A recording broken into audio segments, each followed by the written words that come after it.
नमस्कार मंडळी, मी निवेल काम करतोय फार्मामध्ये आणि आज सकाळी लवकर उठून चाललोय रनिंग आणि व्यायाम कराय. रोजचं नियोजन ठरलेलं हे करायला लागते रोजचं. हे बघा इकडं रनिंग वगैरे केलं, व्यायाम करून आता जायचं रूमवर. व्यायाम करायला लागलोय जरा. आता शिफ्ट चालू होणार आहे माझी, त्यामुळं फर्स्ट शिफ्ट, सेकंड शिफ्ट आणि नाईट अशा 3 शिफ्टमध्ये काम चालू राहणार आहे. आणि त्यामुळे आता वेळ मिळेल तसं ब्लॉग टाकत राहणार आहे मी. फर्स्ट शिफ्टला असलं तर काही ठीक आहे, पण सेकंड शिफ्टचं जरा अवघड आहे. संध्याकाळी ब्लॉग टाकता येणार नाही, मग सकाळी टाकणार. हे रूमवर आलो आवरून सगळं आणि कपडे त्यानं बदलून, आंघोळ त्यानं करून कपडे बदलून मग चाललो आहे आता नाश्ता करायला.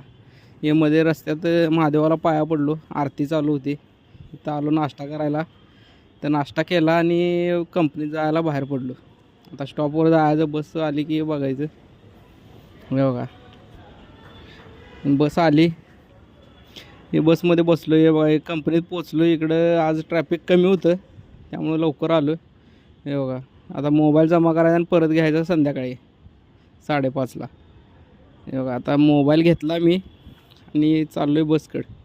बसमध्ये बसलो. आज जरा जास्तच ट्रॅफिक आहे संध्याकाळी. सकाळी काय नव्हतं एवढं, पण आत्ता लेज आहे. हे मी माझ्या स्टॉपला उतरलो आणि आता जायचं, जरा चहा प्यायचा मस्तपैकी इथे रोजच्यासारखा आणि जायचं रूमवर. आपण भेटू नेक्स्ट ब्लॉगमध्ये. बाय. तुम्ही लाईक करा, शेअर करा, सबस्क्राईब करा.